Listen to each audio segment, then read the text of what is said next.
بسم اللہ الرحمن الرحیم۔ گزشتہ صورت کی طرح میں نے سوچا کہ سورۃ الرعد بھی مکمل ہو چکی ہے، آج اس کا خلاصہ سنا دیا جائے۔ سورۃ الرعد مکی صورت ہے اور اس کے اندر 43 آیات تھی اور 6 رکوع تھے۔ اس صورت کا نام رعد، وجہ تسمیہ اس کی یہی ہے کہ اس صورت کی آیت نمبر 13 میں رعد کا ذکر آیا ہے، کڑکنے والی بجلی، بس اسی مناسبت سے اس صورت کا نام سورۃ رعد رکھا گیا تھا۔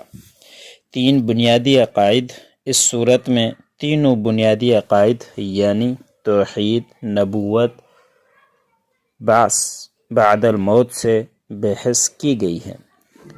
اس صورت کی پہلی آیت میں قرآن کریم کی حقانیت کا ذکر ہے۔ یہ نقطہ قابل غور ہے کہ جن صورتوں کا آغاز حروف مقطعات سے ہوتا ہے ان کی ابتدا میں عام طور پر قرآن کریم کا ذکر ہوتا ہے، جس سے اس قول کو تقویت حاصل ہوتی ہے جس کے مطابق حروف مقطعات ان مخالفین کو چیلنج کرنے کے لیے لائے جاتے ہیں جو قرآن مجید کو معاذ اللہ انسانی کاوش قرار دیتے ہیں۔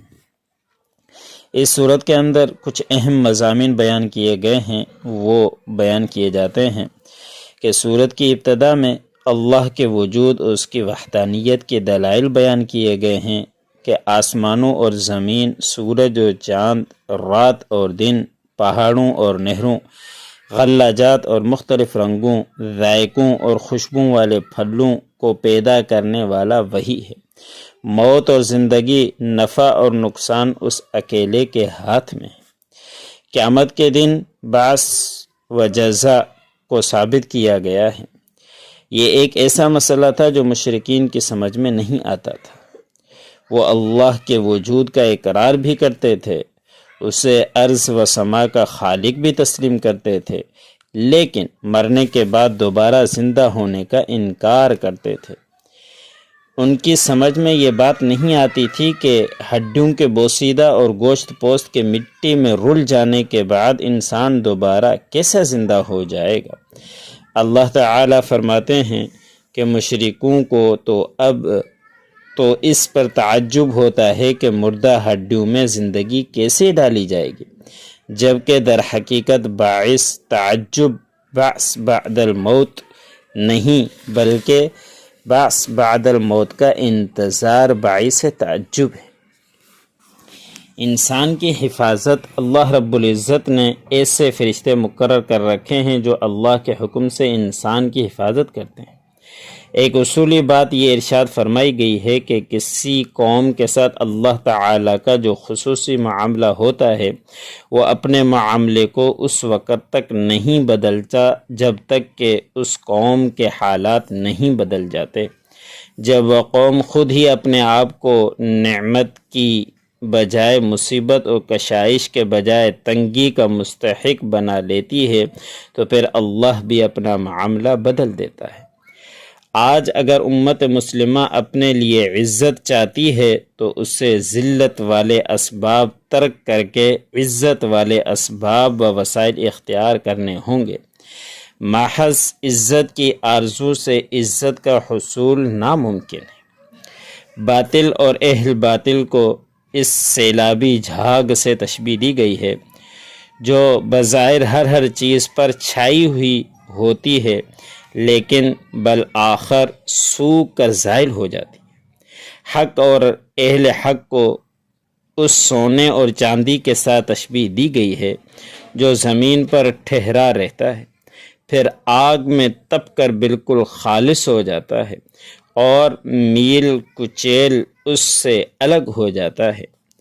دنیا بھر میں باطل کی مادی جھاگ جو اٹھی ہوئی دکھائی دیتی ہے، یہ جھاگ خود بخود بیٹھ جائے گی، لیکن شرط یہ ہے کہ اس کے مقابلے میں حق کے سچے پرستار کھڑے ہو جائیں۔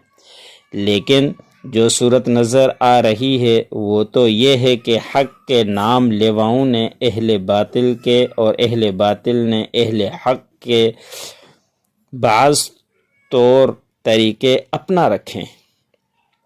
اہل تقوی اور حقیقی عقل مندوں کی 8 صفات بتائی گئی ہے۔ ایک، وہ اللہ کے عہد کو پورا کرتے ہیں اور عہد شکنی کے مرتکب نہیں ہوتے۔ 2، جن رشتوں کو اللہ نے جوڑنے کا حکم دیا ہے انہیں جوڑے رکھتے ہیں۔ 3، اپنے رب سے ڈرتے ہیں۔ نمبر 4، حساب سے خوف رکھتے ہیں۔ نمبر 5، اللہ کی رضا کے لیے صبر کرتے ہیں۔ نمبر 6، نماز قائم کرتے ہیں۔ نمبر 7، اللہ کے دیے ہوئے مال میں سے خفیہ اور علانیہ خرچ کرتے ہیں۔ نمبر 8، برائی کا جواب بھلائی اور اچھائی سے دیتے ہیں۔ ان کے مقابلے میں اشقیاء کے 3 نمایاں علامات ہیں۔ پہلی یہ کہ وہ اللہ کے عہد کو توڑتے ہیں۔ دوسری یہ کہ اللہ نے جن رشتوں کو باقی رکھنے کا حکم دیا ہے وہ انہیں ختم کرتے ہیں۔ تیسری یہ کہ وہ زمین میں فساد کرتے ہیں۔ انبیاء بھی دوسرے انسانوں کی طرح انسان ہی ہوتے ہیں، ان کے بیوی بچے بھی ہوتے ہیں۔ جہاں تک ان کے معجزات کا تعلق ہے تو یہ ان کا ذاتی کمال نہیں ہوتا بلکہ یہ اللہ کے حکم سے صادر ہوتے ہیں۔ وہ لوگ مقام نبوت سے ناواقف ہیں جو بشر ہونے کی وجہ سے ان کی نبوت کا انکار کرتے ہیں۔